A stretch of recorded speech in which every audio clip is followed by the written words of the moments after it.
y desde el punto de vista ya más físico de lo que es la superconductividad. Y bueno, una parte es el desarrollo de materiales y otra es básicamente en dónde vamos a aplicar estos materiales. Y básicamente lo que hemos estado en conjunto también con el doctor Frederic es la aplicación de estos materiales superconductores a pues, desarrollos ya un poco más tecnológicos, ¿sí? Básicamente lo que yo les voy a presentar es lo que hemos hecho hasta ahorita, los avances que tenemos con el desarrollo de un cable superconductor con cintas de segunda generación para instalaciones eléctricas subterráneas. Y bueno, pues yo les voy a platicar un poco de lo que son los antecedentes, que es por qué estamos haciendo esto, sin llegar a la profundidad de lo que se ha tratado en temas anteriores, nada más para ponernos un poco en contexto, lo que serían conceptos básicos de superconductividad. Les voy a mostrar, a lo mejor muchos ya los conocen, otros no, pero qué es un cable de energía subterráneo y cuáles son sus componentes, y con base a eso, cuáles son los diseños de cables superconductores. Y después estaríamos platicando de lo que es consideraciones para el diseño de cables de energía con materiales superconductores.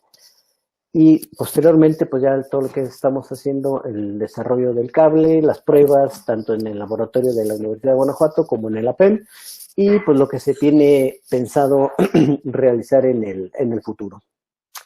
Bueno, pues básicamente ahorita, por ejemplo, en la Ciudad de México, toda la conducción se hace de manera subterránea, principalmente en lo que es la parte de distribución, y se hace con este tipo de cables, ¿no? Que son cables con aislamiento sólido, traen su conductor de cobre y pues pueden variar de tensiones de 6 hasta 66 kV para lo que es distribución y 115 hasta 400 kV para lo que es transmisión. Sí, ahorita por cuestiones de pues ambientales, derechos de vía, mucho de esta transmisión y sobre todo para las grandes ciudades se hace por medio de lo que son cables subterráneos. ¿Sí? El detalle está en que, bueno, pues estos son de cobre y necesitan conducir la potencia toda la potencia que se requiere para alimentar la ciudad, entonces son volúmenes de cobre muy, muy grande con todo lo que representa las pérdidas. Y aproximadamente estas pérdidas andan del orden del 20%. Entonces, en lo que es la pura energía transmitida, perdemos el 20% por utilizar este tipo de cables. Bueno, el detalle está en el que por qué usamos superconductores. Básicamente, aquí les voy a hablar de las puras ventajas. Algunas desventajas vendrían a ser básicamente el costo, pero esto se justifica como lo vamos a ver un poco más adelante. Dentro de lo que son las ventajas, pues obviamente por todo lo que hemos visto, las cero o casi cero pérdidas en lo que es el transporte de energía.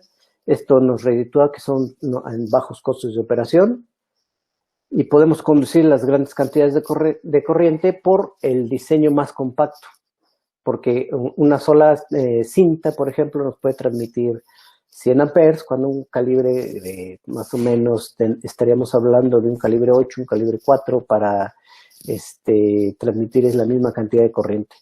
Y aquí, aprovechando las propiedades únicas de lo que son los materiales conductores, podemos dar nuevas soluciones, pero aquí hay que tener cuidado porque usualmente cuando se diseña en ingeniería eléctrica, el diseño tradicional es, pues básicamente es adaptar el material al diseño. O sea, una máquina, pues ya sea el transformador, pues las vueltas que le vamos a dar, etcétera, etcétera. También igual un motor. En el caso de con materiales superconductores, tienen ciertas restricciones que no pueden ser directamente aplicadas a cualquier tipo de máquina. Entonces tenemos que cambiar el chip y el concepto de diseño, que más bien sería adaptar la máquina o el diseño al material superconductor, aún así para hacerlo de la manera más eficiente. Bueno, esto también ya lo habíamos visto. Se requieren estas tres condiciones para que un material sea superconductor. Básicamente, tienen una temperatura crítica y para que sea superconductor y funcione debe estar por debajo de este valor de temperatura. ¿Sí? También, si no pueden conducir ilimitadamente la corriente sin presentar pérdidas, y esto se llega cuando o se presenta el valor de lo que se conoce como corriente crítica. Para que funcione como superconductor, siempre debe estar por debajo también de este valor. Y por sí mismo, en los materiales superconductores, como ya lo hemos visto por ahí, pues tienen ciertas propiedades para ya sea dejar penetrar el campo magnético o repelerlo completamente, pero siempre hay un campo magnético crítico. Si se sobrepasa este valor característico, pues también el material pierde sus propiedades superconductoras. Habíamos visto, o ya se había mencionado, cómo es el comportamiento por ahí. Yo nada más se los pongo a manera ilustrativo, en donde la temperatura crítica en función de lo que sería la corriente crítica normalizada, a menor temperatura, obviamente puede conducir mayor cantidad de corriente y conforme se va aumentando el valor, va perdiendo sus propiedades superconductoras.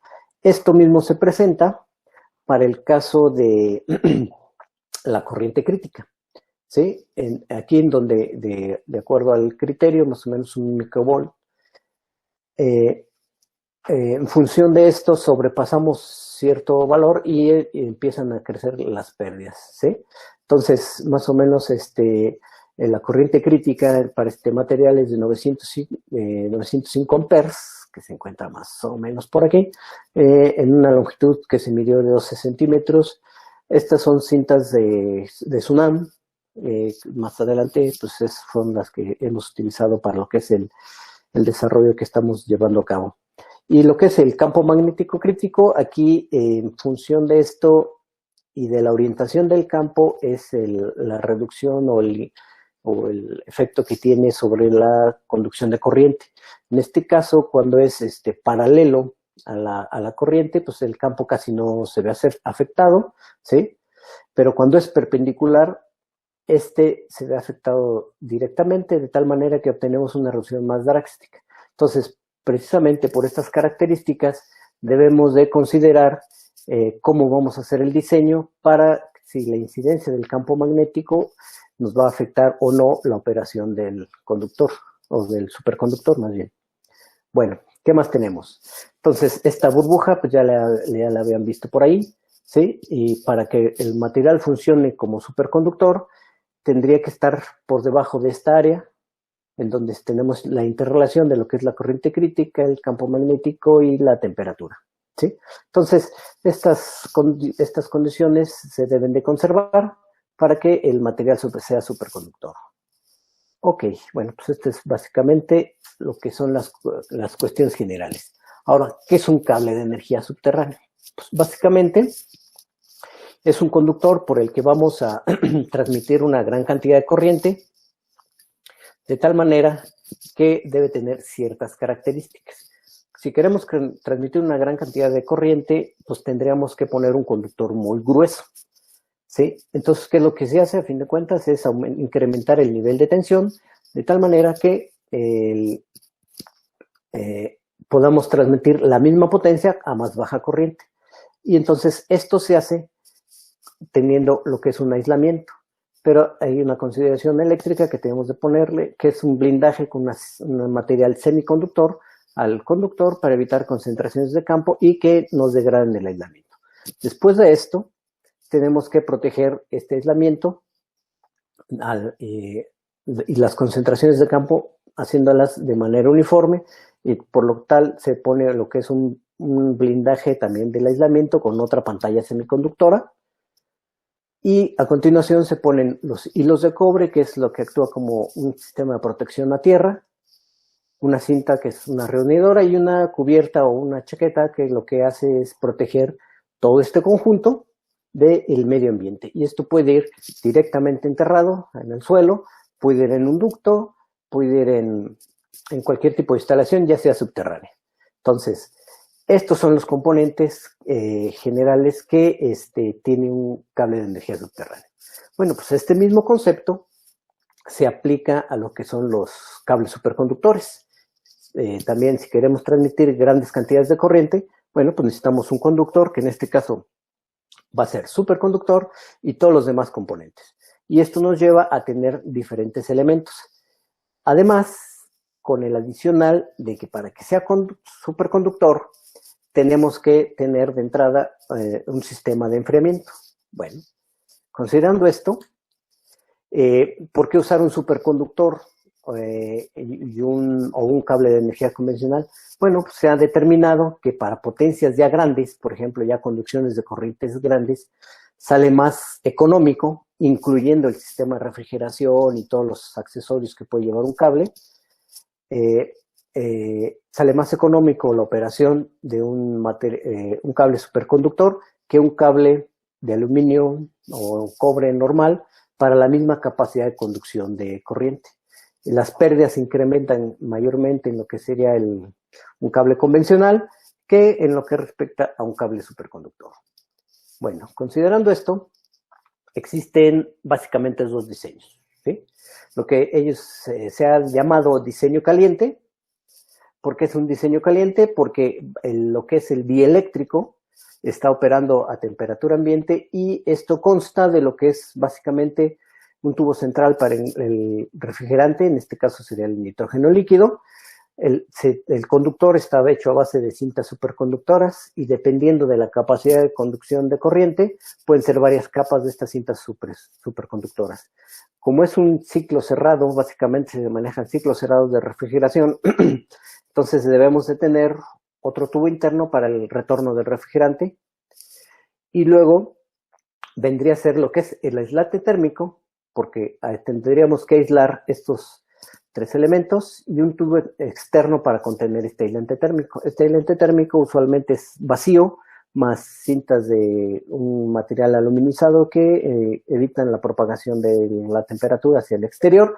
Y después, en ese punto, tendríamos lo que es un aislante ya convencional, puede ser XLP o EP, y sería ya un cable convencional como el que les mostré anteriormente.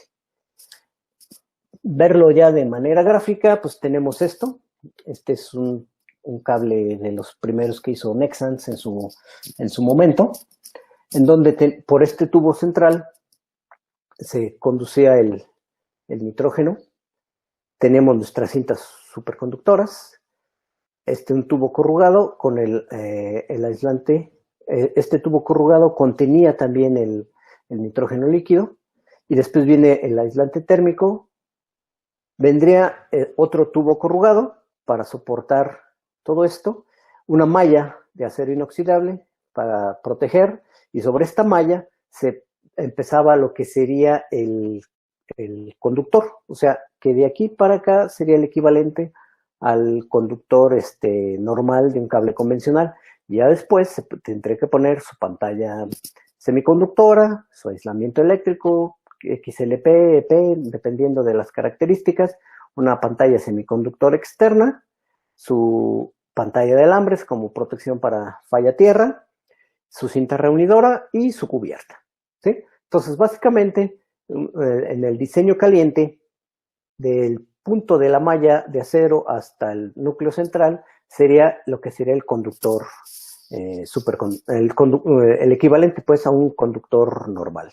Pero después, con el fin de ahorrar espacio y hacer esto un poco más eficiente, se desarrolló lo que sería el diseño frío, que básicamente también tiene un tubo central por el que hay que inyectar el refrigerante. Esto se hace también con cintas superconductoras. Y aquí la diferencia es que el aislamiento eléctrico está funcionando a temperatura criogénica, ¿sí? Y el aislamiento eléctrico se hace ya también con una capa semiconductora como si fuera un conductor normal. Cabe mencionar que también se requeriría un conductor de retorno, también con cinta superconductora, y una cubierta flexible para lo que sería el aislamiento eléctrico criogénico. En este caso, por ejemplo, les muestro este tipo de cable. Entonces aquí ya vienen las tres fases, básicamente. Estas son pelotas de ping pong, nada más como referencia dimensional, ¿sí? Aquí viene lo que sería el núcleo central, sus cintas, y aquí viene el aislamiento eléctrico. Vendría a ser un conductor de cable normal con aislamiento dieléctrico que está operando a temperaturas criogénicas. Y sobre este ducto viene lo que es la circulación de nitrógeno líquido. Y ya después viene todo lo que es el aislamiento térmico con su vacío y su cubierta de un tubo corrugado para protección, y en este caso lleva una cubierta metálica en vez de una cubierta de PVC. Se han desarrollado varios tipos, ¿sí? Diferentes conceptos, diferentes tecnologías. En estos, por ejemplo, tiene el núcleo central, en este ya tiene un núcleo de cobre, ¿sí? Y diferentes capas de material superconductor, en este caso dieléctricos y todo esto, ¿no? Bueno, pues entonces, bajo estos conceptos hay que tener en cuenta que el sistema de fabricación viene a ser un poco complejo. ¿Por qué? Pues el material superconductor tiene ciertas restricciones metálicas, tanto por su proceso de fabricación del mismo material como por el proceso de cableado. Y básicamente son los dobleces o los puntos de contacto que pudiéramos tener al momento de hacer el cable, ¿sí? Por ejemplo, este tipo de cabezal puede introducir un esfuerzo mecánico en la cinta que puede degradar sus características. Entonces, esto nos lleva a tener en cuenta que las consideraciones que hay que tener para el diseño de los cables. En este caso, pues las eléctricas, básicamente es potencia, capacidad de conducción de corriente en función de la corriente crítica para no sobrepasar ese valor, y el aislamiento, cómo lo queremos, si es criogénico o si es a temperatura ambiente, y en base a esto, pues tenemos que evaluar sus propiedades dieléctricas. Pero en la cuestión mecánica es donde vienen los detalles, ¿sí? Porque pues la cuestión eléctrica está resuelta, ya sabemos que funciona a una cierta capacidad de conducción de corriente, si no sobrepasamos eso, ya lo tenemos resuelto, y el aislamiento, pues tendremos que seleccionar un aislamiento que funcione a temperatura criogénica o, dependiendo del diseño, pues puede tener una temperatura de operación ambiente. Pero la parte mecánica, por el mismo proceso de fabricación, vamos a tener esfuerzos de tensión, esfuerzos de compresión, y estos dos se ven reflejados en lo que sería el doblez. ¿Cómo se presenta esto? Pues básicamente, por ejemplo, ahorita lo que les comentaba, ya se tiene resuelta más o menos el proceso de fabricación, y dependiendo podemos tener longitudes de 100, 200 o 300 metros de fabricación continua, y más o menos la corriente crítica se mantiene estable, ¿sí? Pero el problema es cuando esto está sujeto a tensión, ¿sí? Llega un momento, si nosotros incrementamos la tensión, llega un momento en que esto va a tener un decaimiento y prácticamente el material se rompe, ¿sí? Es un material cerámico que no puede tener este comportamiento, digamos que es el esfuerzo de tensión de un material rígido, y tenemos un poco de relajación, pero por los componentes adicionales que tiene la cinta. Por ejemplo, pueden ser cintas de cobre con depósitos de cobre o cubiertas de acero inoxidable. Entonces, esta pequeña, esta pequeña decaimiento es precisamente el esfuerzo de formación del material que no es superconductor, y a partir de este momento, pues el material pierde sus características, ¿sí? Entonces, esto es una condición que debemos de tomar en cuenta. Y la otra es precisamente el doblez, ¿sí? El radio de curvatura que podemos aplicar máximo. En este caso, dependiendo del tipo de material, pues es sus características, y dependiendo del substrato en el que esté depositado, sus condiciones de fabricación, etcétera. Entonces, no podemos exceder un cierto radio, de tal manera que podemos llegar a dañar el material superconductor. De conducir el 100% de su corriente, podemos tener pérdidas hasta del 20% en su capacidad de conducción de corriente, ¿sí? Entonces, esto nos llevó, ya hablando un poco más de lo que es el desarrollo, esto nos llevó a hacer precisamente la evaluación del material superconductor, En este caso, pues, es una publicación que salió en 2017, en donde se evaluaron tres materiales, uno de Tsunam, Superpower y Sumitomo, ¿sí?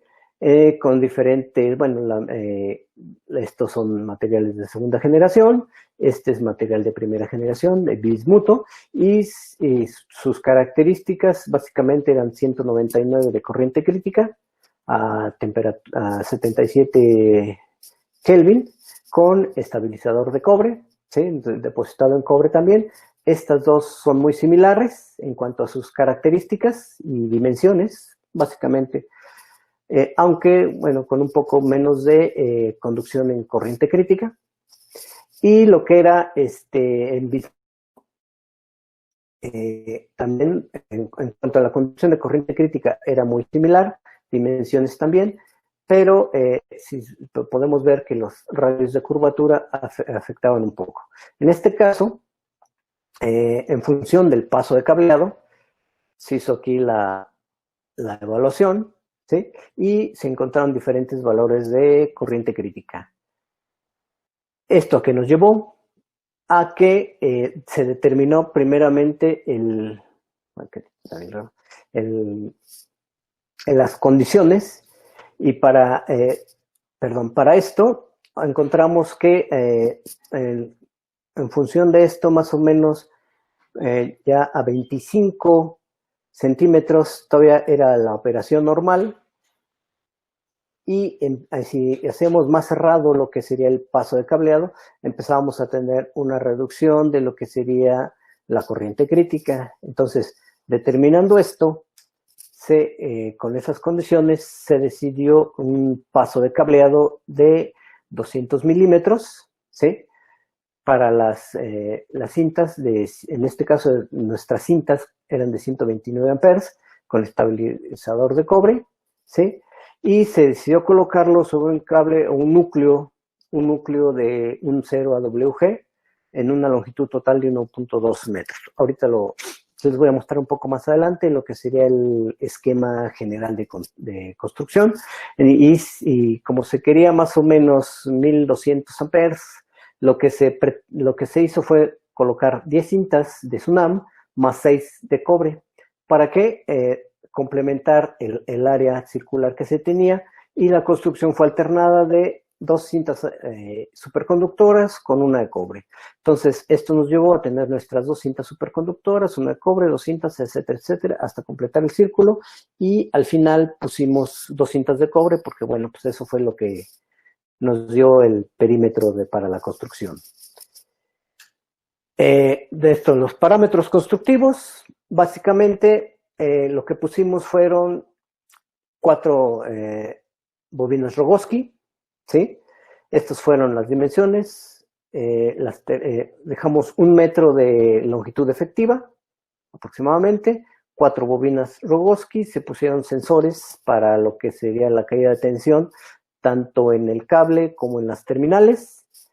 Y las bobinas Rogowski, pusimos unas en el núcleo, directamente en el núcleo de cobre, para medir la corriente que fluía por el núcleo de cobre, y otra para medir la corriente que fluía por el cable completo, ¿sí? Entonces, aquí, por ejemplo, vemos estas bobinas.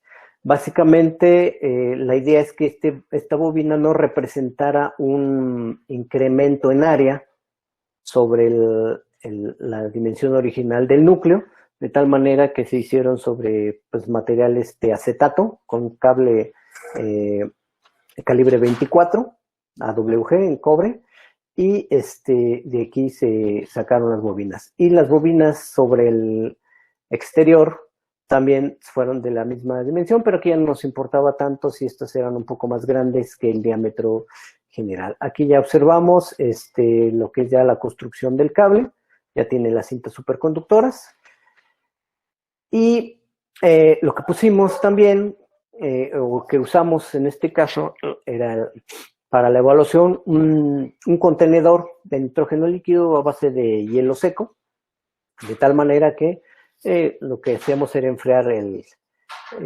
cable a temperatura, a presión atmosférica y con nitrógeno líquido, y este contenedor de unicel era suficiente para soportar la prueba. ¿Sí? Entonces aquí ya tenemos todo el cable instrumentado.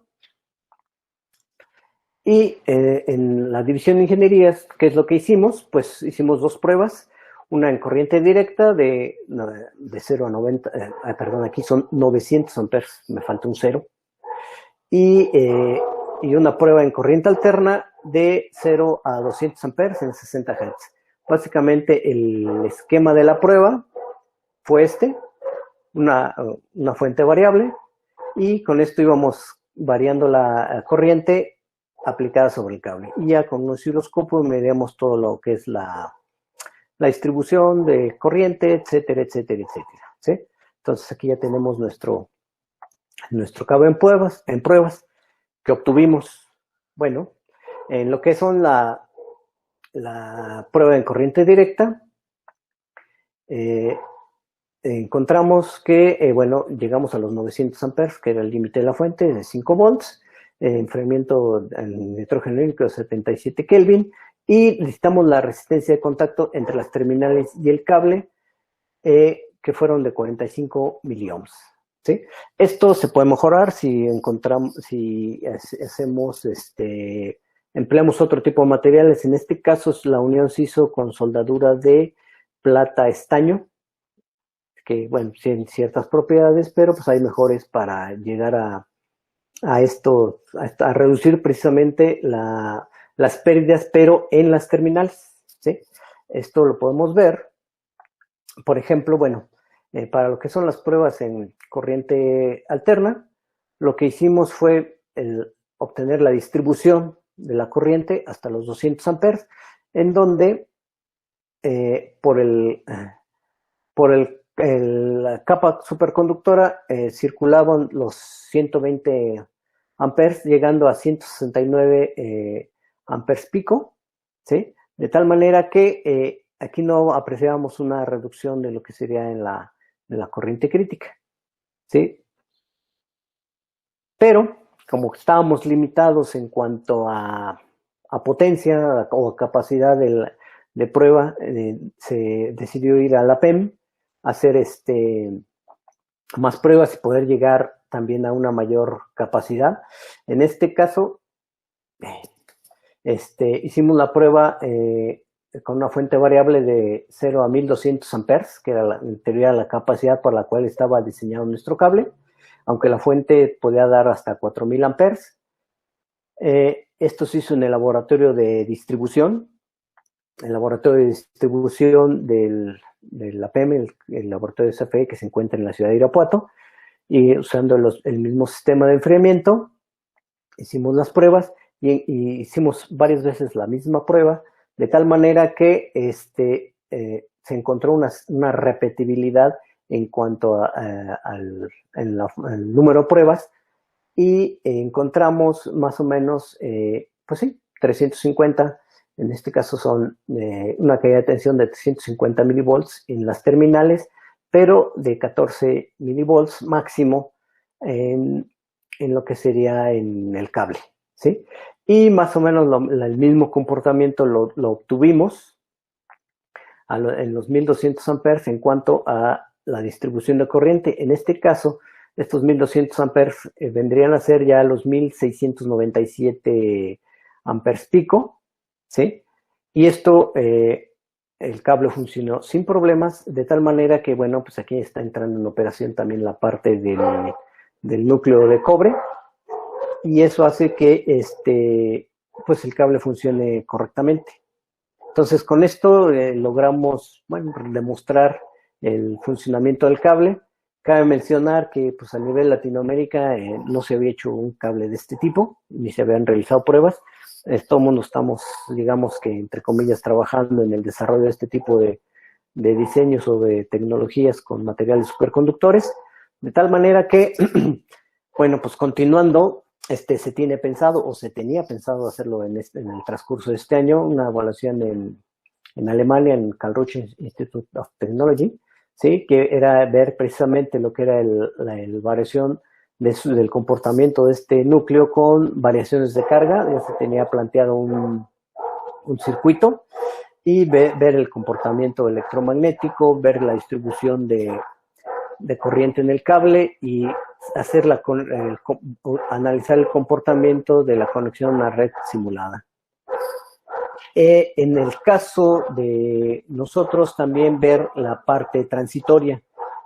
Es algo que todavía no se ha podido evaluar completamente, cómo se comporta el material superconductor o cómo se va a comportar el material superconductor en una red o una instalación eléctrica que esté construida con este tipo de materiales, de tal manera que esto nos lleve a hacer una simulación aplicando impulsos de corriente y ver cómo el superconductor en un momento dado va a poder soportar este impulso de corriente, y esto nos va a permitir determinar los parámetros para hacer un modelo y poder analizar ya la corriente o el comportamiento en un software para transitorios, ¿sí? Y esto nos va a servir para realizar estudios de cortocircuito y coordinar las protecciones en sistemas superconductores con este tipo de cables. Bueno, pues por mi parte es todo. No sé si tengan alguna duda, pregunta o comentario.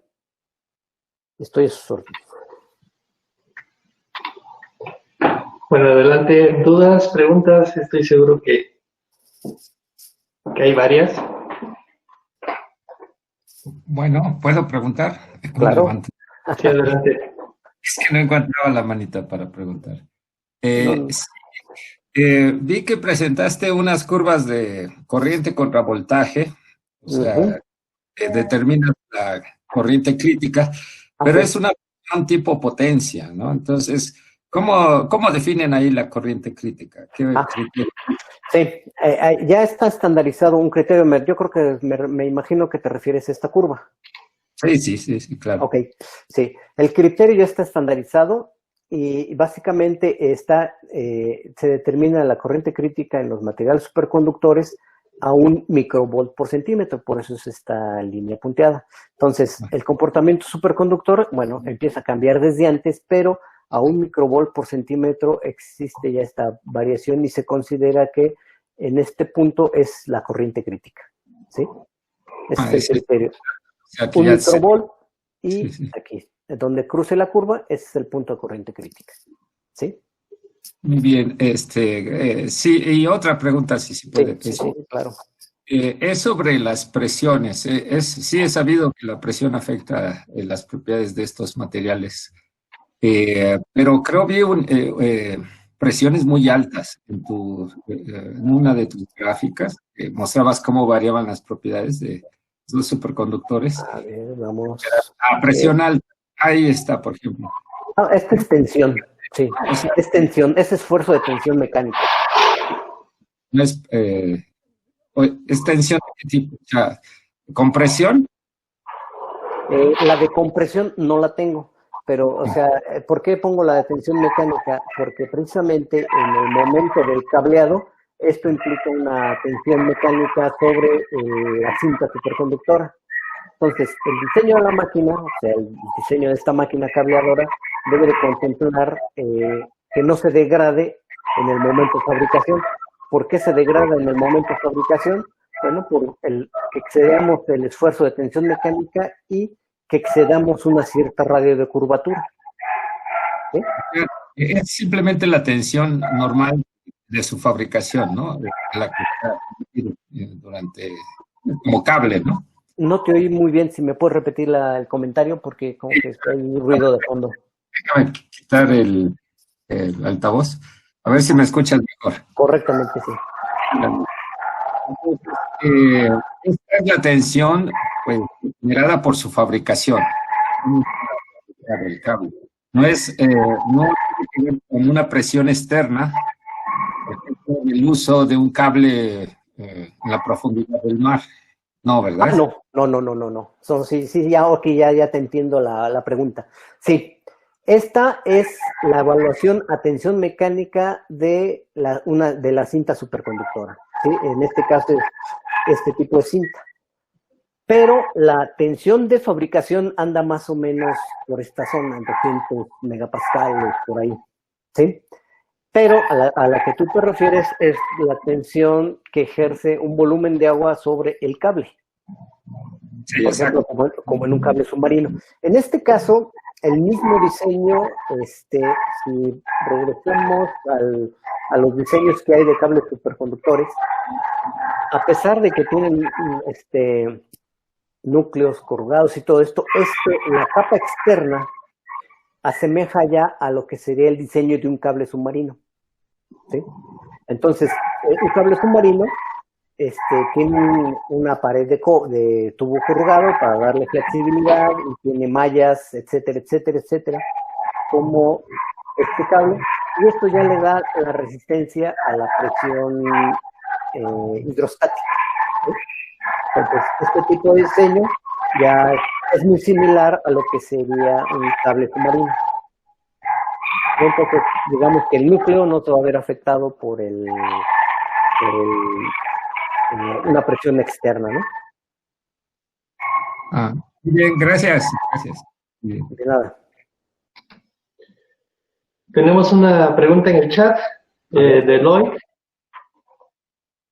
Básicamente lo que dice, lo voy a traducir, ¿hay alguna ventaja de usar un dieléctrico frío para el cable monofásico? ¿Alguna ventaja de usar el dieléctrico frío en un cable monofásico? En realidad, lo que vamos a tener es un mejor control de la tensión dieléctrica, ¿sí? Porque en este punto, por ejemplo, sería un cable normal. Tendríamos que considerar el diseño de un cable convencional, pero obviamente para el diseño frío, y tendríamos una reducción en dimensiones, ¿sí? Por ejemplo, aquí vemos que este cable es muy grande, o sea, es un volumen muy grande, equivaldría, bueno, no sé si los conozcan, pero es más o menos un cable de unas dimensiones de 230 kilovolts, es un cable más o menos como en unos 20, 30 centímetros de diámetro. Estos diseños son muy grandes. Con un diseño frío, como el que están proponiendo o el que comentan, esta reducción se hace mucho mayor. Entonces lo que tendríamos es un ahorro en dimensiones, básicamente. Pero tendríamos que considerar el diseño del cable convencional para diseño frío únicamente. O sea, sí, la ventaja sería básicamente una reducción en dimensiones.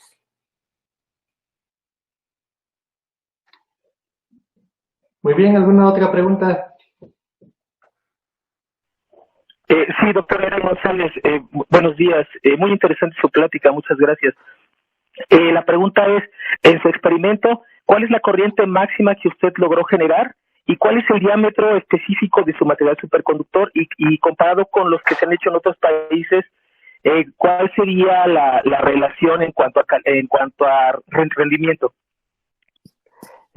Bueno, mira, te respondo a la primera pregunta y después me aclaras un poco lo que sería ¿a qué te refieres con el rendimiento? Vámonos por partes. ¿Sí? Mira, nosotros usamos este tipo de cintas. Aquí está. Estas son las dimensiones: 4.1 milímetros de ancho por 0.15 milímetros de espesor. ¿Sí? Lo pusimos sobre un cable, un 0AWG. Más o menos, si no tienes la idea, más o menos son como 30 milímetros. Más o menos son 3 centímetros de diámetro. Es un cable de un 0AWG. Y sobre ese cable se colocaron las 10 cintas. ¿Sí? Entonces, esto te hace una capa de 30, pues más o menos 38 milímetros de diámetro total. Lo que tenemos 38 milímetros de diámetro total sobre esta área, ¿no? Esto es más o menos, tenemos 4 en esta sección por los 15 de esta sección, ¿sí? Punto 15, perdón. Entonces, básicamente tendríamos el mismo diámetro de 32 milímetros, aquí, perdón, 32, aquí está, 32 de diámetro, ¿sí? Aquí digamos que por cuestiones de dibujo está un poco más grueso, pero básicamente sería eso. Y si lo vemos un poco en cómo está, ahí me regresé. La construcción, básicamente no se alcanza a notar muy bien cómo está el diámetro, pero la misma cinta está sobre este mismo diámetro, ¿sí? Ahora, con respecto a tu otra pregunta, la parte internacional. Sí. Sí, doctor, perdón, creo que no la formulé correctamente. Lo que quería preguntar es si hay un cable fabricado en otro país que tenga una mayor capacidad para conducir corriente y cuál es su diámetro.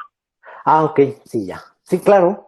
De hecho, es más, aquí mismo en México hay otro cable que puede conducir más o menos los 1800, ya está instalado, pero está hecho, aquí o sea, precisamente por eso es la plática, está hecho con materiales de segunda generación, ¿sí? No se había construido un cable de segunda generación, y a nivel internacional también hay otros desarrollos con cables, superconductores, varía mucho desde 2 kiloamperes, 3 kiloamperes en conducción de corriente. Hay diferentes países que lo están desarrollando, pues está Alemania, está Japón, es Corea, ellos son fabricantes de materiales superconductores y aprovechan sus mismas fabricaciones para hacer sus desarrollos, tanto en cables como transformadores, motores, etcétera, ¿no?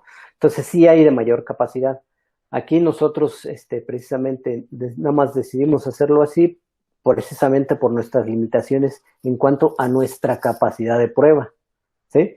Por ejemplo, la UNAM tiene de hecho fue la fuente de la UNAM, que tiene los 900 amperes en corriente directa. Nosotros en nuestro laboratorio nada más tenemos 300 amperes, pero por las características superconductoras nada más llegamos a 200 amperes. En la PEM sí ya tienen mucho mayor capacidad, tienen 4000 amperes para pruebas en corriente alterna, no tienen pruebas de corriente directa que también son importantes, pero bueno, estamos pues conjuntando equipos y laboratorios que nos permiten hacer este tipo de pruebas, ¿no? No sé si esto responde a tu pregunta. Sí, doctor, muchas gracias. Ok, sí, de nada. Ok, tenemos otra pregunta en el chat, un par de preguntas de Guillermo Alejandro. Dice, ¿hay un modelo para la dependencia de la corriente crítica con la frecuencia? Y la segunda pregunta es, ¿se podría medir la dependencia de la corriente crítica en la frecuencia? Sí, de hecho ya hay varios estudios de eso. Y de hecho, precisamente, hay varios estudios en donde se ha determinado que en función de la frecuencia es las pérdidas que se presentan. Y la mayor frecuencia vamos a tener más pérdidas, por lo tanto, una reducción en la corriente crítica. De hecho, no tengo la gráfica aquí, pero sí ya existen varias publicaciones al respecto. Y sobre todo bajo condiciones de AC. En nuestro caso, nada más nosotros trabajamos a 60 Hz, entonces no, digamos que las pérdidas que tengamos a 60 Hz ya están preestablecidas y esas no van a cambiar, entonces por tal motivo no las consideramos. En el caso de que tuviéramos variaciones en la frecuencia, sí habría que considerar esa parte. Adrián, yo puedo claro, responder adelante. sobre esta parte. Y complementar un poco. Sí, es solamente para decir que pendiente, porque empecé a hacer eso, pero no tengo el tiempo en esos días, pero empecemos a hacer un modelo del comportamiento de efecto de histeresis en superconductor. Entonces, típicamente no es la corriente crítica que estamos modelando, pero es la tensión, la característica tensión eléctrica en función de la corriente, por lo cual recibimos mediciones de Francia, de la Universidad de Lorena, y la idea es de hacer un modelo semejante a los modelos que se encuentran para ferromagnéticos. En ferromagnéticos hay fenómenos de histeresis, y la idea es de utilizar algo similar para representar la histeresis de la tensión en función de la corriente que se presenta a diferentes frecuencias. Entonces tenemos mediciones de, si me acuerdo bien, de 10 Hz a 60 Hz que muestra el ciclo de histéresis de tensión en función de corriente. Okay. Es un trabajo que está pendiente, pero espero que cuando me desocupo un poco en el futuro podríamos terminar eso. Eso es un trabajo conjunto con Francia, México y diferentes instituciones en México también. Gracias, perdón por intervenir. No, muy bien, Frederick, gracias. Bueno, no sé, bueno, ya te contestaron la pregunta, ¿verdad? Entonces no sé si tengas alguna otra pregunta o comentario o si hay alguna otra pregunta o comentario. Creo que son todas las preguntas. Entonces, muchas gracias, Adrián. Excelente plática. Muy bien, al contrario, gracias. Gracias por todo y pues estamos aquí pendientes. Gracias, gracias. Entonces, seguimos con la plática de Shunashi Castillo. ¿Estás por ahí? Ah, ¿listo? Hola, sí, aquí estoy. Perfecto, entonces esperamos que tú compartas tu plática. Sí.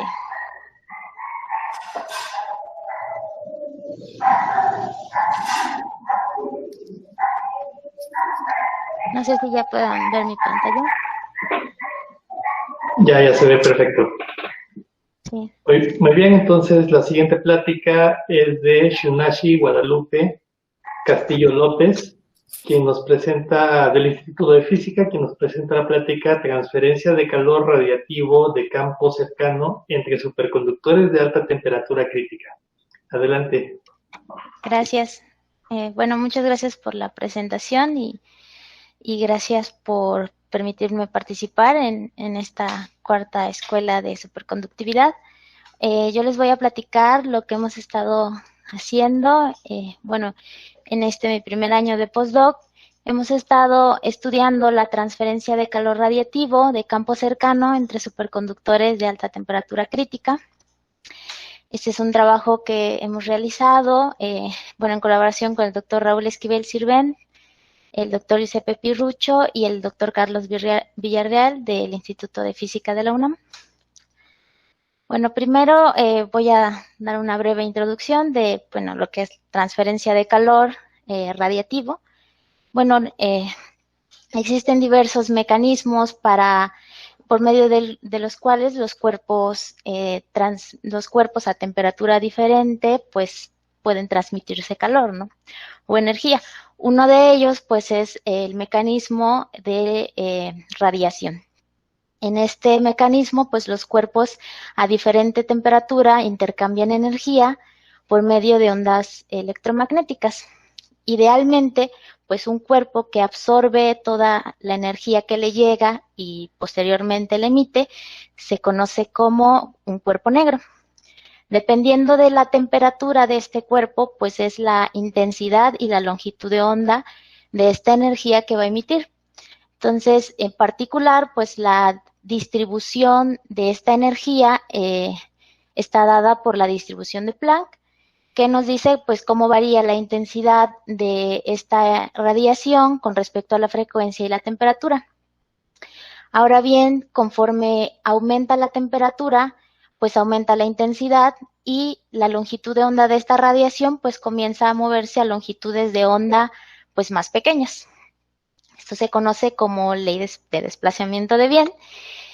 Y si nosotros integramos esta distribución a lo largo de las frecuencias, pues recordamos que lo que obtenemos es pues la cantidad de energía que se pueden transmitir o que puede absorber o emitir este cuerpo. Y esto se conoce como ley de Stefan-Boltzmann. Ahora, si dos cuerpos se encuentran, dos cuerpos a temperatura distinta, se encuentran a una distancia considerable el uno del otro, podemos calcular la energía que se transfiere en dichos cuerpos utilizando la ley de Stefan-Boltzmann, simplemente pues como una diferencia de estas temperaturas elevadas a la cuarta potencia. En este régimen en el que podemos utilizar la ley de Stefan-Boltzmann para calcular la transferencia de energía o de calor entre dos cuerpos, se conoce como el régimen de campo lejano. En el régimen de campo lejano, la transferencia de calor es proporcionada solo por ondas propagantes ondas que pueden ir de un cuerpo a otro sin disminuir su amplitud. En materiales reales, sí, porque pues, la emisividad que tienen comparada con el cuerpo negro, pues es menor en el régimen de campo lejano. Ahora bien, si los cuerpos se encuentran cercanos uno del otro, entonces en esta situación la ley de Stefan-Boltzmann ya no es válida. Este régimen se conoce como de campo cercano. Aquí sucede que la transferencia de calor, además de ser realizada por ondas propagantes, también es provista por ondas evanescentes. Debido a la cercanía entre las placas, es posible que haya un acoplamiento entre las ondas evanescentes que pues están presentes en la superficie de las placas. Ahora bien, sucede que en el régimen de campo cercano, la transferencia de calor de los materiales reales puede exceder la de el cuerpo negro. Entonces, dependiendo del tipo de materiales que estemos analizando o estudiando, pues el campo evanescente puede ser de diferente naturaleza. Entonces, por ejemplo, en este esquema, yo presento dos placas, ¿sí? dos placas con diferente temperatura, y vemos en el panel A, lo que se esquematiza aquí es que los materiales están interactuando debido a la presencia de ondas evanescentes, ¿sí? Ondas superficiales que se encuentran acoplándose en el espacio vacío entre estas dos placas, que pueden ser, si es un material pues plasmónico, puede ser un polaritón plasmónico de superficie o ufonónico. Además de este tipo de contribución, pues vamos a tener también las contribuciones de ondas propagantes, ¿sí? Propagantes tanto en los dos medios como en el vacío. Y también podemos tener contribuciones que provengan de ondas que se generan por el fenómeno de reflexión total interna frustrado, ¿sí? Entonces pueden propagarse en un material, pero en el vacío, pues son ondas evanescentes. Entonces, al estar cerca las placas, es posible que los campos evanescentes se acoplen. Pero bueno, ¿qué tan cerca o qué tan lejos deben estar estos cuerpos, o cuándo se o cuándo se considera campo lejano o campo cercano? Bueno, se considera que si el gap vacío, la brecha de vacío que hay entre estos dos cuerpos, estas dos placas, es mayor que la longitud de onda térmica, esta que depende de la temperatura, entonces estamos en el régimen de campo lejano. Y si la separación entre placas es menor que la longitud de onda térmica, eso se considera como campo cercano.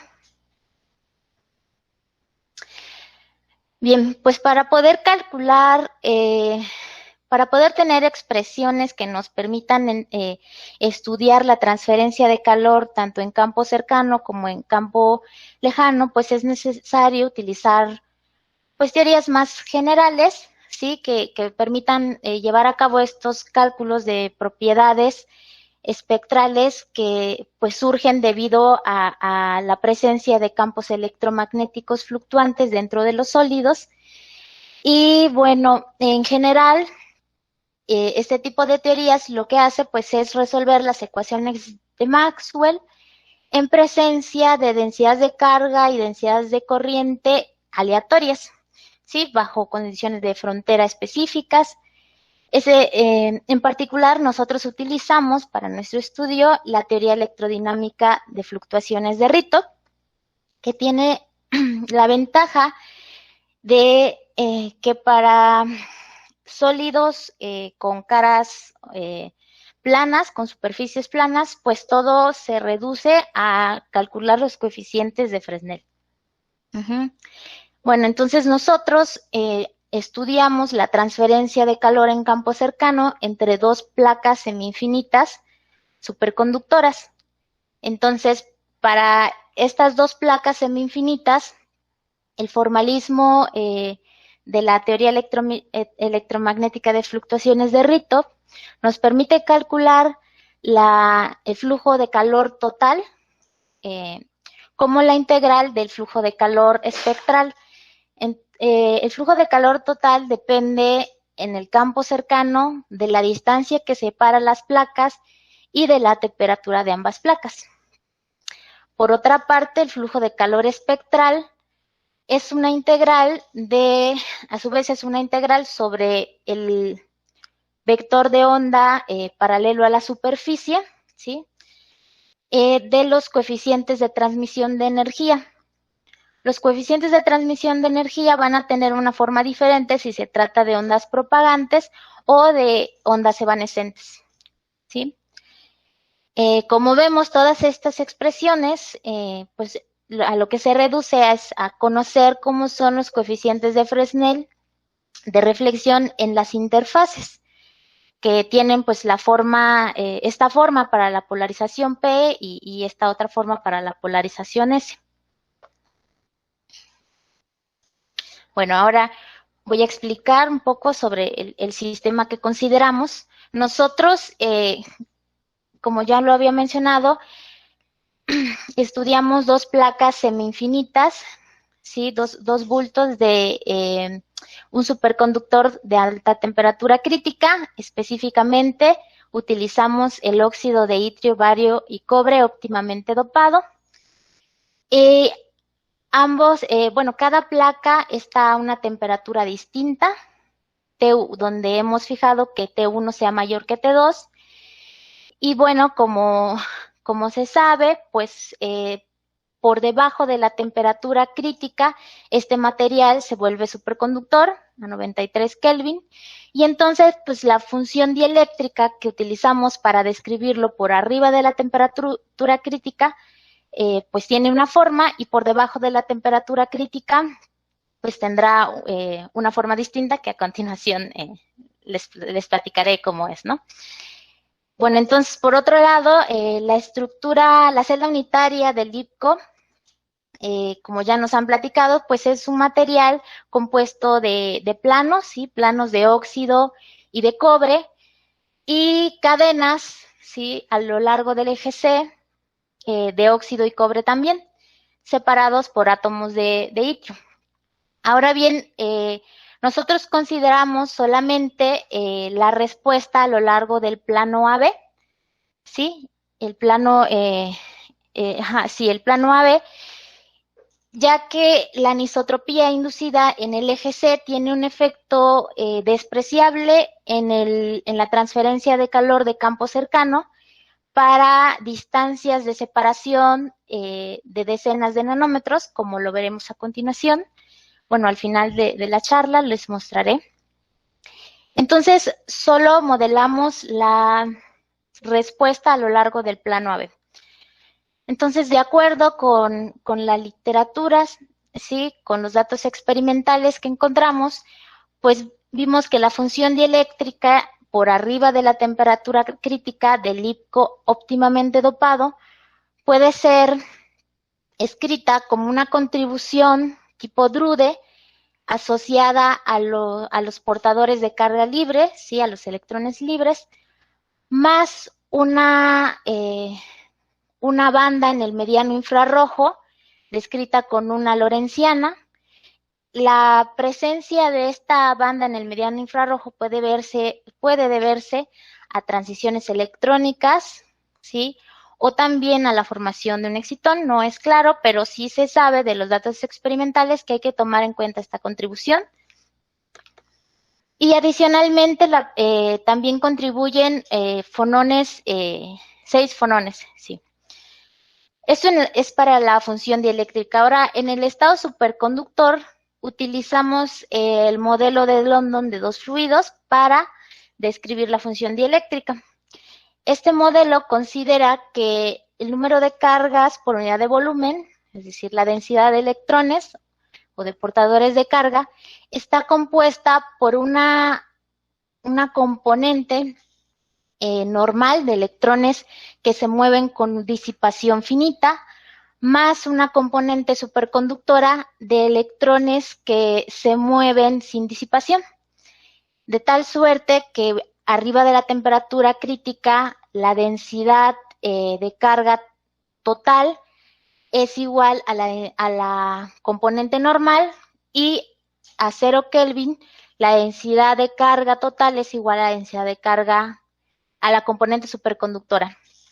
Y en el inter, entre 0 y la temperatura crítica, pues vamos a tener una contribución de ambas componentes.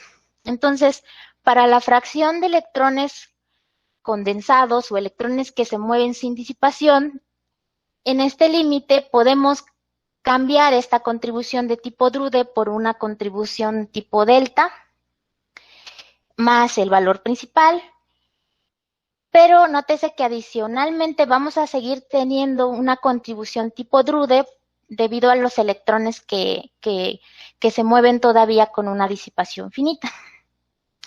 Pero también nótese que la frecuencia de plasma ahora de la componente superconductora y la componente normal, pues van a depender de la temperatura, ¿sí? A través de estas expresiones. Bueno, los datos de cada uno de estos parámetros y frecuencias pueden ser encontrados en este artículo. Bien, ahora, ¿cómo es la función dieléctrica por arriba y por debajo de la temperatura crítica? Aquí presento la parte real y la parte imaginaria de la permitividad como función de la frecuencia normalizada a 10 a la 14 radianes por segundo. Entonces vemos que para bajas frecuencias la parte real de la permitividad pues toma valores negativos, y estos valores negativos por debajo de la temperatura crítica, aquí para 60 y 20 Kelvin, pues se vuelven aún más grandes, ¿sí? Se vuelve aún más negativo. Y la parte imaginaria decae abruptamente para frecuencias distintas de 0, por debajo de la temperatura crítica. Esto nos habla de que el material pues se vuelve más reflexivo al disminuir la temperatura por debajo de la crítica. Analizando los ceros de la parte real de la función dieléctrica, vemos que existe una frecuencia de plasma, que hemos llamado frecuencia de plasma efectiva, que se encuentra alrededor de 16 omega 0. Bien, ahora analizando las contribuciones individuales de los términos que aparecen en la función dieléctrica, he dibujado aquí la banda de Drude como esta línea discontinua, ¿sí? La banda del mediano infrarrojo como las líneas de la curva de puntos y líneas, y la línea punteadas son los fonones. Entonces, por arriba de la temperatura crítica, vemos que en la región de frecuencias de los fonones, la banda de Drude es la que gobierna, tiene la contribución más importante, y por debajo de 2 omega 0 ya esta banda desaparece, y la parte imaginaria de la permitividad es prácticamente debido solo a la banda del mediano infrarrojo. Ahora, si bajamos la temperatura por debajo de la crítica, aquí he graficado a 2 Kelvin, pues va desapareciendo esta parte de electrones, esta componente normal de los portadores de carga, y va desapareciendo también pues la contribución de Drude, y lo que sucede es que simplemente nos queda pues una permitividad donde solo contribuye, la contribución más fuerte es de la banda del mediano infrarrojo y los fonones. Ahora, ¿qué pasa con la parte real? Bueno, les había comentado que alrededor de 16 omega 0 tenemos una frecuencia de plasma efectiva. A este comportamiento plasmónico, o este comportamiento negativo de la parte real de la función dieléctrica, vemos que la banda de Drude, contribuye hasta aproximadamente 6 omega 0, y posteriormente la del mediano infrarrojo mantiene este comportamiento negativo, este comportamiento plasmónico, y esto es prácticamente igual por arriba y por debajo de la temperatura crítica. Bien, ahora les voy a hablar sobre los resultados de nuestros análisis de la transferencia de calor entre estas dos placas. Para eso consideramos 3 casos. El primer caso, la temperatura de ambas placas se encuentra por arriba de la temperatura crítica. En el segundo caso, bajamos la temperatura de una de las placas por debajo de la temperatura crítica. No, perdón. En el primer caso, ambas son normales. En el segundo caso, una es normal y la otra es superconductora. Y en el tercer caso, ambas son superconductoras. También hemos fijado a lo largo de estos experimentos numéricos el gradiente de temperatura en 40 Kelvin y la separación entre las placas es de 50 nanómetros. Bueno, aquí presento para el caso 1, son 2 placas de GIPCO normales. Entonces estoy presentando aquí los coeficientes de transmisión de energía para la polarización P y para la polarización S, como en función de la componente paralela del vector de onda y la frecuencia. Bueno, en la escala el color rojo pues es una transmisión de 1 y 0 en este color azul o morado. Y esta línea gris representa pues el cono de luz, ¿no? La línea de luz. Entonces lo que vemos, el espectro, es una influencia una interacción entre todos los términos que tenemos en esta función dieléctrica, que es una función dieléctrica pues complicada, con muchos términos. Entonces, si nosotros analizamos por separado cada uno de los términos, lo que obtenemos es lo siguiente. Si nosotros solo tuviéramos un drude, ¿sí?, en ausencia de todos los demás términos, entonces lo que se vería sería la excitación de un plasmón de superficie de la cavidad, ¿sí?, que surge como el acoplamiento precisamente de los plasmones de superficie de cada capa, de cada placa. Entonces, la excitación de este modo se daría desde 0 hasta 6 omega 0, pero en este mismo rango de frecuencias también la banda del mediano infrarrojo contribuye y su contribución incluso se extiende hasta frecuencias mayores. Entonces, es la competencia, digamos, de estos dos modos, la interacción de estos dos modos, lo que da lugar a lo que vemos aquí, que es un modo guiado, ¿sí?, dentro de la cavidad, que es altamente amortiguado, precisamente por la presencia de la banda del mediano infrarrojo. Esta banda tiene una frecuencia de amortiguamiento, de acuerdo con datos experimentales, cercanas a 1 electronvolt. Entonces, debido a ese valor tan grande, es que el ancho de línea de este modo es muy amplio y también el máximo que puede alcanzar beta comparado con el drude, pues es muy pequeño porque aquí solo llega como a 40 y en el Gap Surface Plasmon Polariton llega hasta 150. Entonces, la banda del mediano infrarrojo influye fuertemente en este nuevo modo que tiene lugar. Ahora bien, ¿qué pasa a bajas frecuencias? Bueno, a bajas frecuencias lo que vemos es que los fonones del material se hibridizan, interactúan con este modo guiado altamente amortiguado y dan lugar a esta resonancia tipo fano a bajas frecuencias. Ahora, ¿qué pasa con la polarización S? Bueno, en la polarización S tenemos contribución de polaritones de fonones frustrados y una fuerte contribución a bajas frecuencias. Ahora, cuando una de las placas pasa a estado superconductor, disminuye la eficiencia de excitación de los modos de baja frecuencia. Esto se ve aún más fuerte, o este efecto es más evidente cuando ambas placas pasan al estado superconductor. Entonces, esto sucede tanto para la polarización EP como para la polarización S. Ahora, teniendo estos coeficientes de transmisión de energía, si nosotros integramos a lo largo del eje,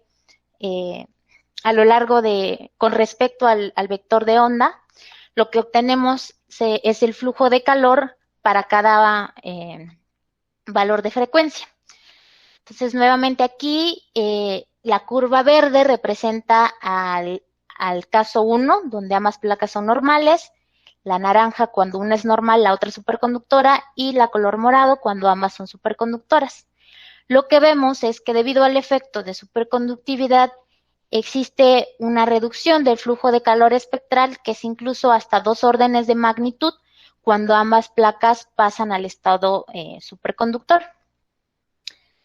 Ahora, si integramos con respecto a la frecuencia, pues vamos a obtener el flujo de calor total.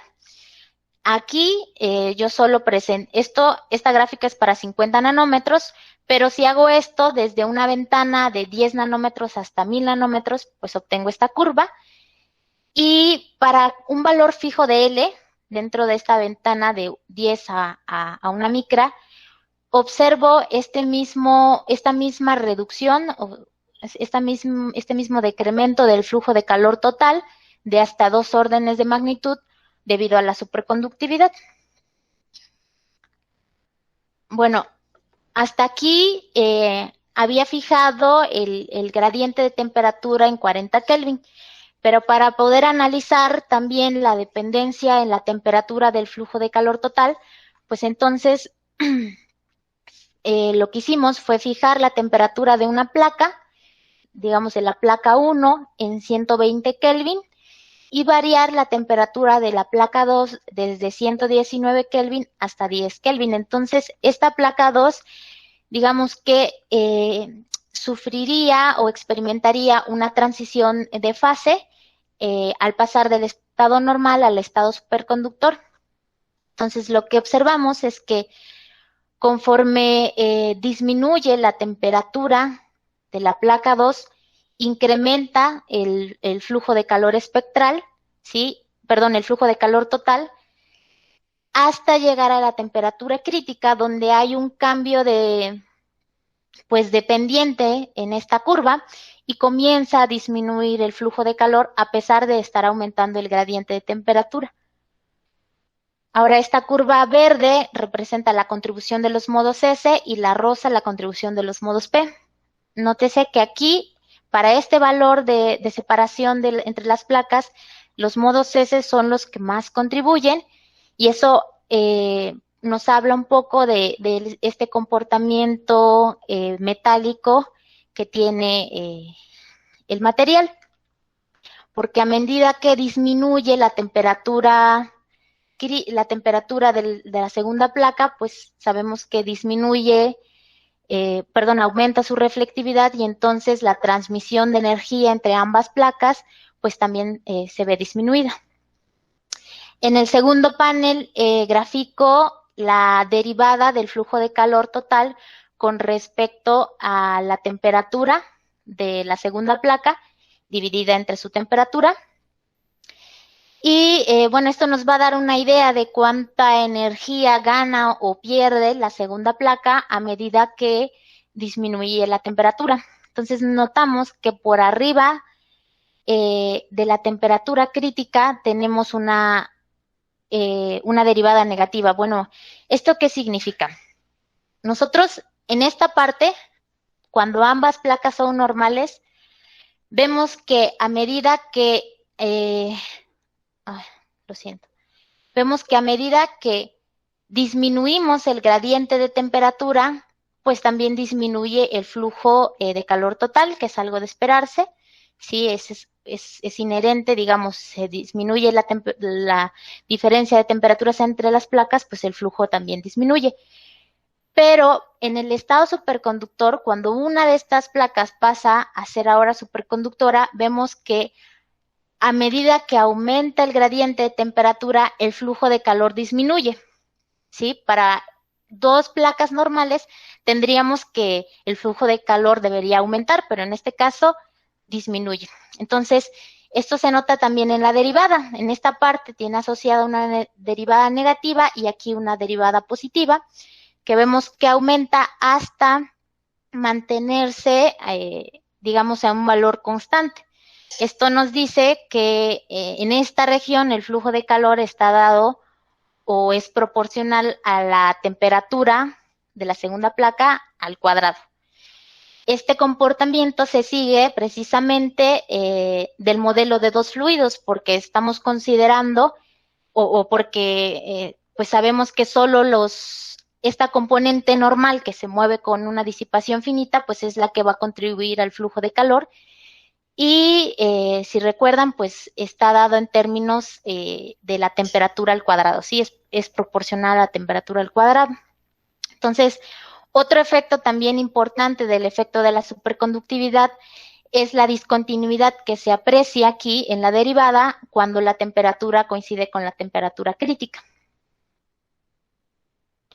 Bueno, por último, les presento el flujo de calor total entre dos placas, pero considerando ahora la anisotropía, es decir, la respuesta a lo largo del eje C.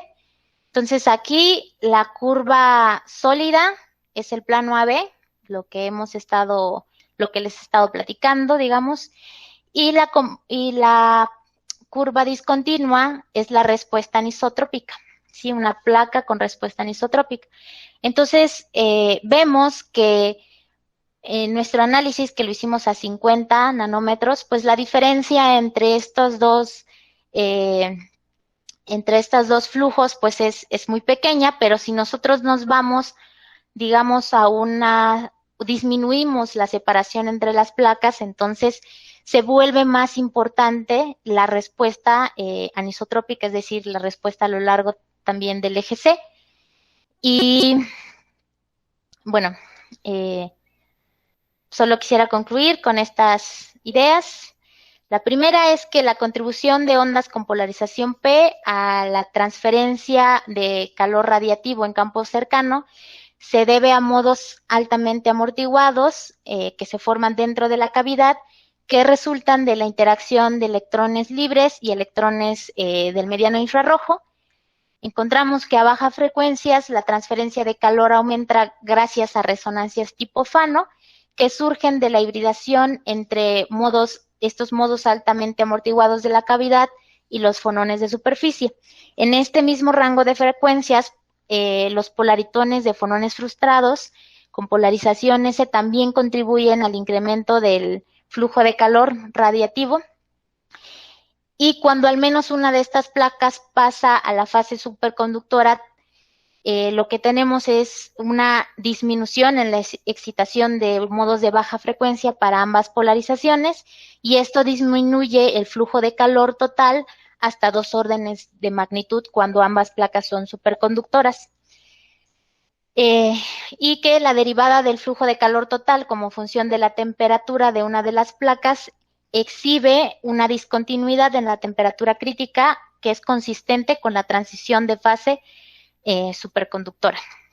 Bueno, si quieren, pueden revisar nuestro artículo donde podrán obtener una información más completa. Pues muchas gracias por su atención. Muchas gracias. Pues bueno, se abre la sesión de preguntas. Venga. Hola, Carlos. Yo tengo una pregunta. Tengo Adelante. un poco más de una pregunta, perdón. Mucho gusto, Shunashi. Mucho gusto. No entendí muy bien, no estoy trabajando en este tipo de cosas tan finas, pero quiero entender un poco cuáles son las limitaciones del modelo, porque si estás a 50 nanómetros, ¿no? Entre las placas, ¿no? Sí. ¿Cuál es el impacto de la granularidad de esas placas? Porque generalmente yo no sé, no entendí muy bien el modelo, pero cómo el hecho que no será tan como plano podría afectar el modelo que tienes. Sí, bueno, uno de de nuestros colaboradores se preocupa por estos detalles de, digamos, la parte experimental, y es por eso que decidimos irnos a 50 nanómetros, ¿no? Porque pues en este tipo de materiales que tienen comportamiento plasmónico, pues podríamos encontrar una mejor respuesta, un mayor incremento del flujo de calor al acercar cada vez más las placas. Pero como bien dices, al acercar cada vez más las placas, pues esa suposición de que las placas tienen superficies planas, pues cada vez es menos válida, ¿no? Pero una distancia de 50 nanómetros para cuestiones, digamos, experimentales que puedan ser realizadas en el laboratorio, nos comentaba que ya es factible, ¿no? Porque la rugosidad, pues a lo mejor podría tener un detalle de hasta 10 nanómetros, donde ahí ya no podríamos a lo mejor pues estar utilizando este modelo, y que, bueno, consideramos que 50 nanómetros ya era, digamos, lo suficientemente seguro a lo mejor para poder utilizar esta suposición de placas paralelas con superficies planas, pero como bien dices, pues nada como el experimento para garantizarlo. Claro, yo tengo sobre el mismo tema. Sí. Esas placas son consideradas infinitas. ¿No hay efectos de borde en la realidad? Sí, mira, pues es así. En nuestro experimento consideramos que las placas son infinitas en el plano, digamos, XY. Pues no estoy segura si habría o no efectos de borde, porque, bueno, estos experimentos tengo entendido que se llevan a cabo con un microscopio, ¿no? Entonces, la punta, digamos, va barriendo una cierta región de la muestra. Entonces, a lo mejor sí podríamos encontrar efectos de borde, o tal vez depende de nuestro tamaño de la muestra. Exactamente, es donde voy, porque sobre eso tengo una otra pregunta. Es que en el modelo tengo la impresión que uno asume que la temperatura es uniforme y constante a través de las placas. Eso también a esta dimensión no se espera fluctuaciones. Bueno, sí, la temperatura de las placas, es que, bueno, en esta teoría está basada o se considera que cada placa se encuentra en un equilibrio térmico, digamos, local, ¿sí? Y pues es por eso que se supone, así es el modelo, que la temperatura a lo largo de toda la placa es uniforme, ¿sí? Variando solamente entre una y otra placa. Ok. Ya es todo de mi parte. Gracias. Muchas gracias. Tenemos una pregunta en el chat, Loic. Dice, Shunashi, ¿qué tipo de aplicación propondrías para este tipo de teoría? Ok. Bueno, lo que entiendo que se busca con el estudio de la transferencia de calor radiativo es precisamente poder controlar el flujo de calor, manipularlo. Entonces, se plantean cosas como poder transferir el calor en una sola dirección, como un rectificador, como en el caso de los diodos, con la electricidad, pero con calor. Entonces, en este tipo de aplicaciones, creo que sería interesante materiales que tengan transiciones de fase, o que sufran transiciones de fase debido a la temperatura. Y pues en esa dirección yo creo que serían interesantes los superconductores, y sobre todo los superconductores pues de alta temperatura crítica. A ti. Hay una pregunta más de alguien que tiene las iniciales PB, creo que tiene unas preguntas, si quiere, no sé si las quiera. Hola. Hola, buenas Hola. tardes. Hola, Chunachi, soy Pedro. Hola Pedro. ¿Cómo Oye, estás? bonita tu plática, bien, bien, gracias. Gracias. Tengo ahí dos preguntitas. La primera es desde mi total desconocimiento. ¿Qué efecto podría producir sobre tus placas introducir un campo magnético externo alrededor de 14 Tesla más o menos, de ese orden? 10, arriba de 10 hasta, bueno, 16 por ahí. Y veo que tienes entre las dos placas modos, y la pregunta es, no sé si han pensado introducir ahí algún semiconductor con pozo cuántico y poder excitar con estos modos ahí Sí. utilizando el pozo cuántico, si me puedes comentar algo ahí al respecto, si sabes si hay algún trabajo o algo Sí. ahí. Bueno, sobre la primera pregunta del campo magnético, pues bueno, al tratarse de superconductores de alta temperatura crítica o de tipo 2, como nos comentaban en las pláticas anteriores, pues también existen campos magnéticos críticos, ¿no? La verdad, también desconozco exactamente los valores del campo magnético crítico para específicamente este material, pero digamos que si estamos por arriba del campo magnético crítico, el primer campo, pues podríamos meternos a un estado, digamos, mixto, donde se generen vórtices en el material y entonces se pierda, digamos, pues la superconductividad localmente en esta red de vórtices, y yo lo que esperaría es que, pues, o sea, esperaría ver un aumento del flujo de calor precisamente por la pérdida de superconductividad, pero repito, pues habría que ver si estamos por arriba del campo magnético crítico que nos, pues, nos posicionen, digamos, en un estado mixto, o incluso por arriba del segundo y ya rompemos la superconductividad del material. En la región, perdón, que te interrumpa. En la región, esa es la región superconductora, y en la región donde funciona el drude y los plasmones y todo esto, en la región que le llamas normal, a altas frecuencias, el efecto de introducir el campo magnético, sí lo sabes, sí lo han checado. Esa es la región que más me interesa. A ver.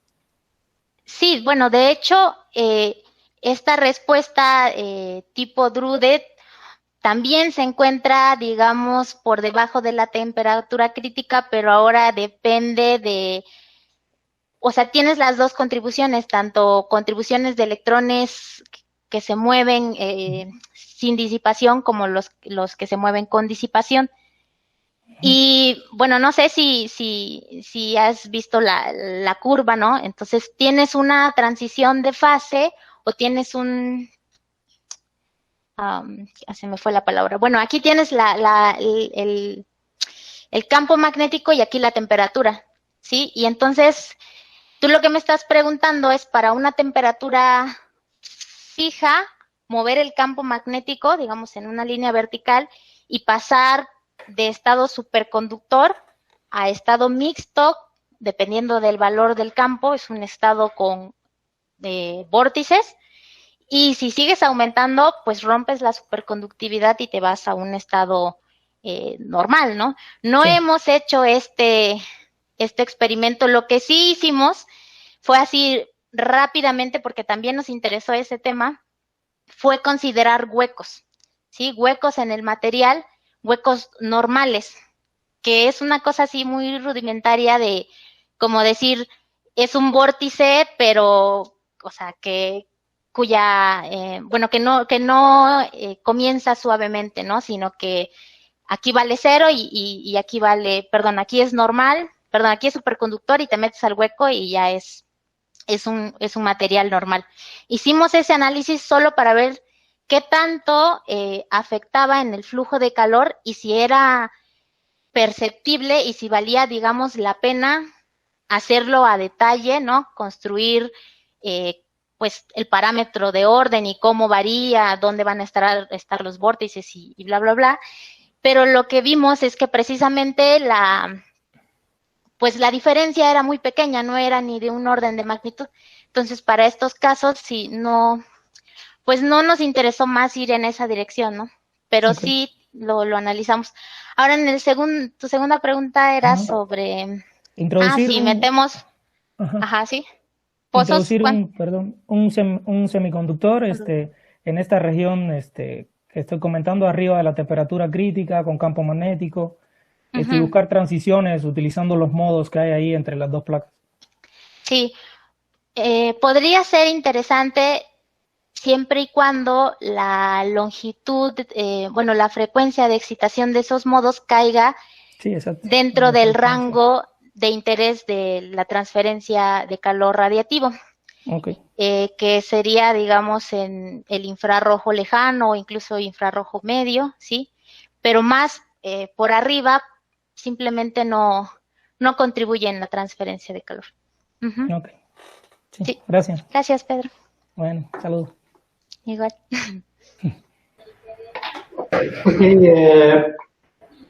Tenemos de David Eduardo Martínez Lara, dice, los 50 nanómetros de separación, ¿por qué los escogiste?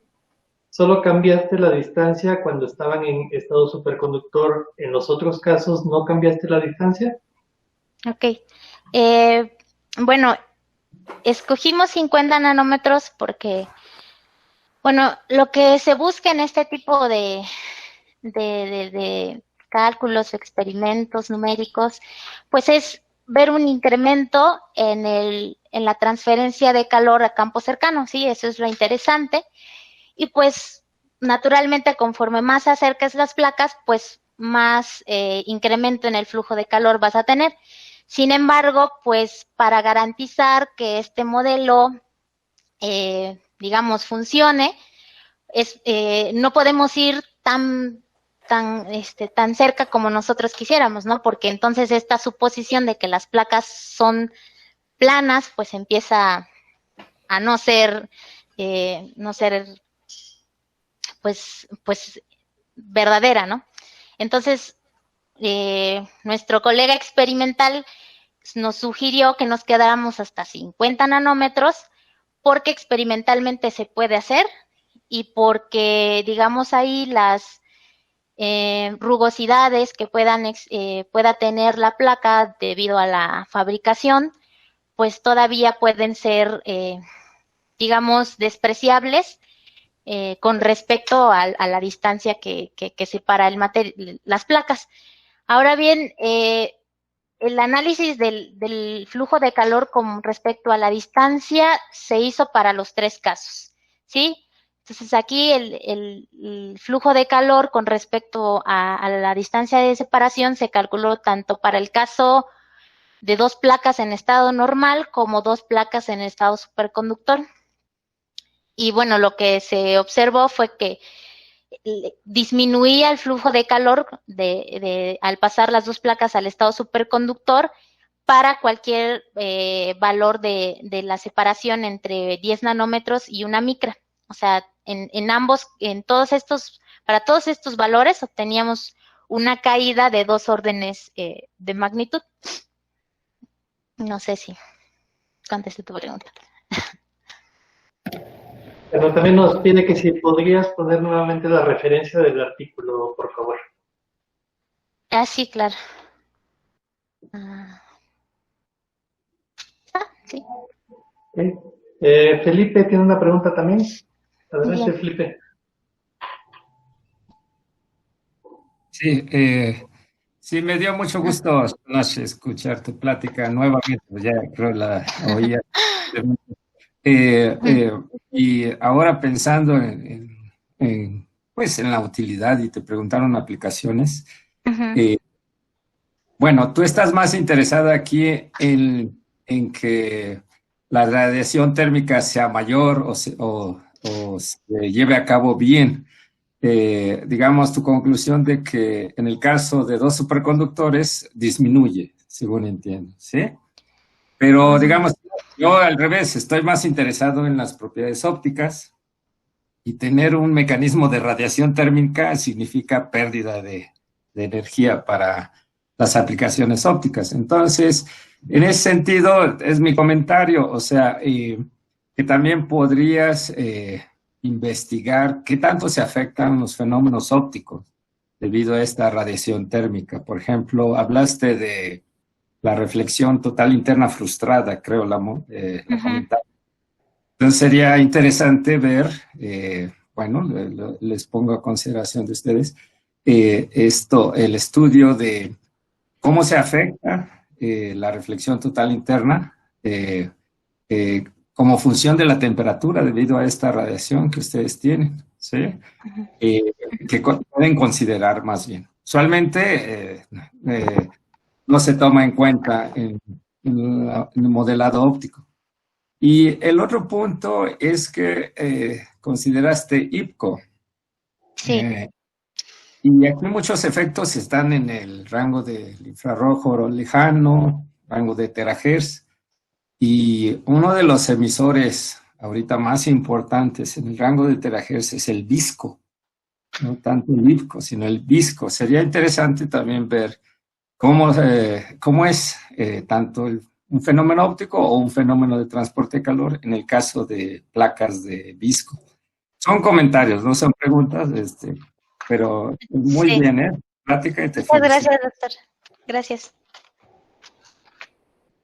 Gracias. Carlos, una pregunta, a ver. Adelante. Shunasi, Sí.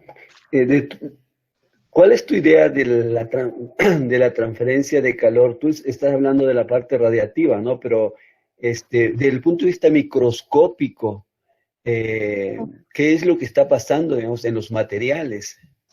Eso es una.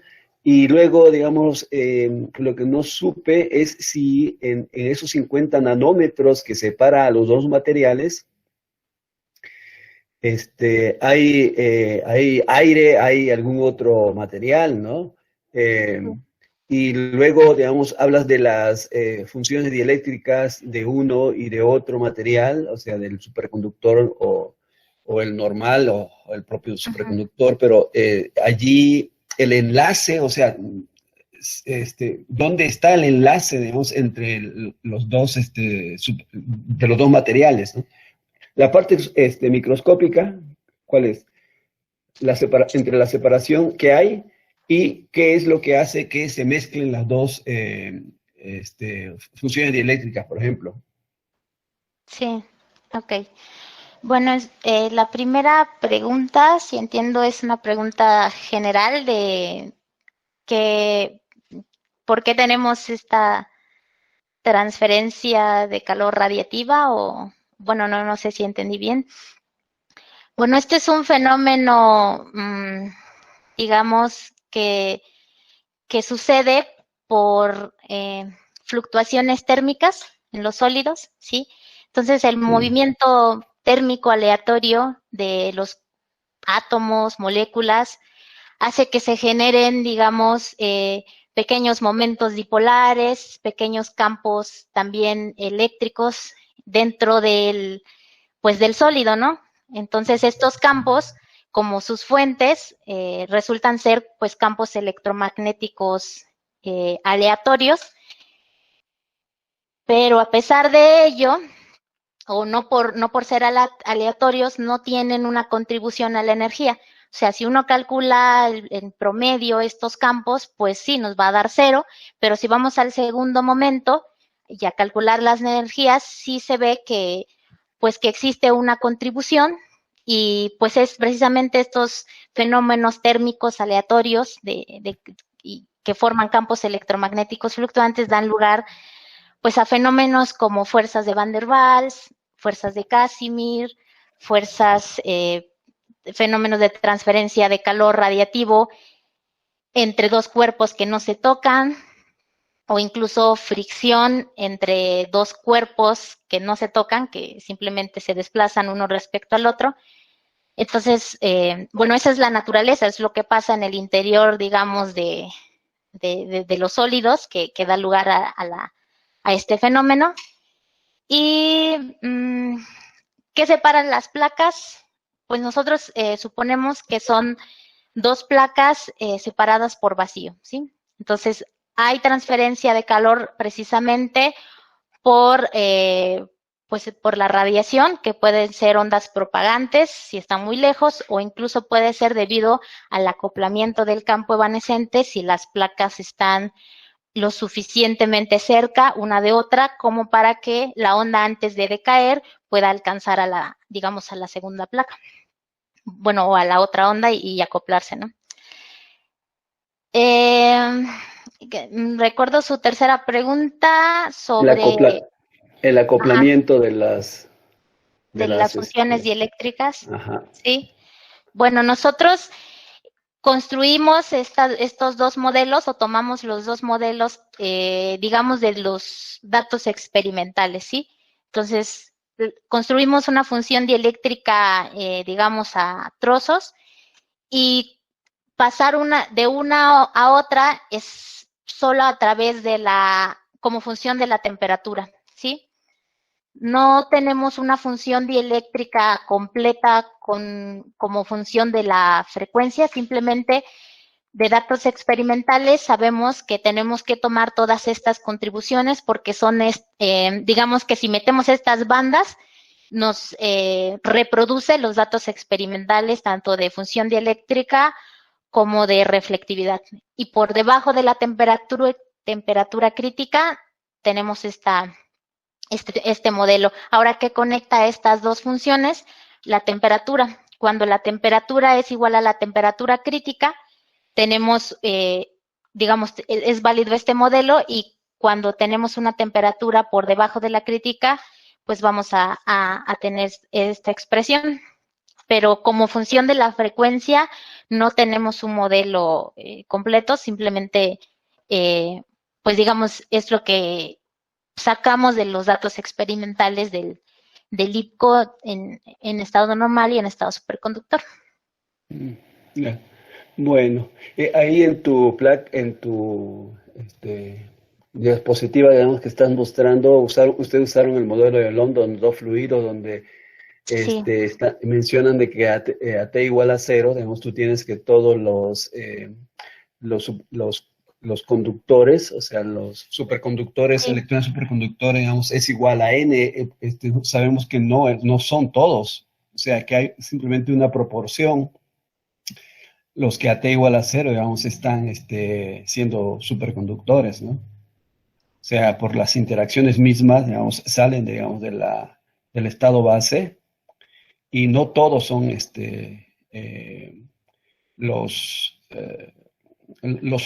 sea, los que están superconduciendo, pues, ¿no? Sí. Bueno, es un detalle. Ok, gracias. Sale, gracias. A usted. Ok, hay una pregunta más de Gustavo Meléndez. Dice, ¿por qué utilizan el modelo de Drude para aproximar la función dieléctrica? Pues tengo entendido que el modelo de Drude generalmente es para metales y el compuesto IPCO es una cerámica. Sí. Bueno, no, el modelo de Drude solo no describe bien este material. Es lo que utilizamos más bien es un modelo de Drude, pero con otras contribuciones, ¿no? Lorentzianas, o sea, para describir el comportamiento a bajas frecuencias, sí es necesario meter este término, pero también para poder describir la respuesta en mediano infrarrojo, pues hay que meter una banda extra y también meter, digamos, los fonones. Bueno, el modelo de Drude, pues no solo es para metales, también se puede utilizar para otro tipo de materiales con respuesta plasmónica. Y en este caso, nuestro material tiene una respuesta plasmónica, como lo mencioné más adelante. Pues estos modos que surgen. Ay, ya me pasé. O sea, este modo es un plasmón, digamos, efectivo del material. Entonces, no solo es un modelo que se limita a describir metales, sí, describe muy bien metales, pero también puede ser la base para empezar a construir un modelo para cualquier otro, bueno, para construir otro material, pues agregando, digamos, todo lo que se necesita, ¿no? Si se necesita modificar el comportamiento en el mediano infrarrojo o más adelante, pues vas agregando, digamos, otras bandas que necesites.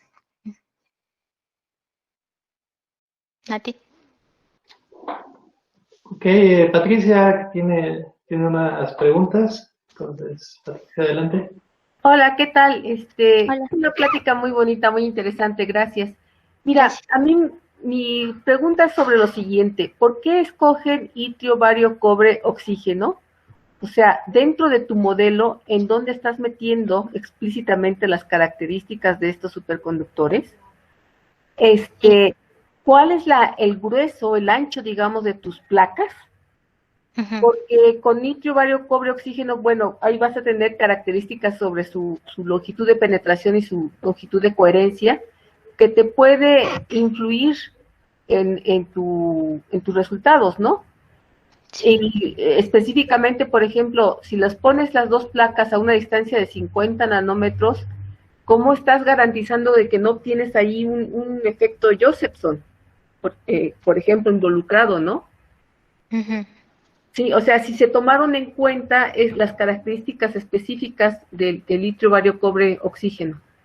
Gracias. Sí, muchas gracias por la pregunta. Las características, digamos, pues microscópicas del material no fueron tomadas en cuenta.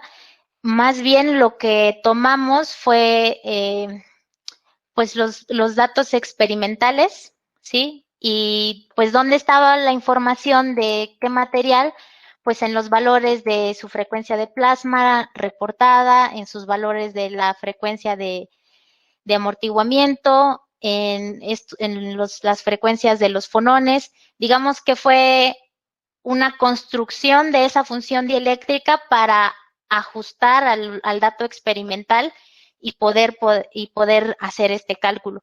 Pero no tomamos en cuenta, digamos, pues los detalles los detalles microscópicos del material como tal, pues no fue un cálculo con ese detalle.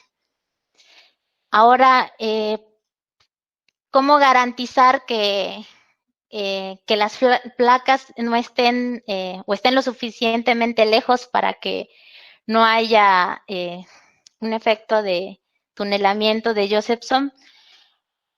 Pues no, pues no estoy segura, la verdad no tengo ahorita mismo en mi cabeza a qué distancias sería el mínimo al que podríamos aspirar, juntar, digamos, estas placas para que no se llevara pues un tunelamiento, pero pues no sé, yo creo que sería algo pues que sí tendríamos que verificar. Sobre el grosor de las películas, aquí tenemos, sobre el grosor de las placas, este modelo es para placas semi-infinitas. Estamos trabajando ahora con el problema de películas, precisamente porque fue una de las inquietudes de los referees, ¿no? ¿Por qué no hacer películas? También nos decían que experimentalmente pues puede ser más sencillo formar películas que materiales en bulto, ¿no? Pero digamos que eso sería pues un trabajo todavía a futuro. ¿Puedo hacer un comentario? Sí. Al moderador, le pregunta al...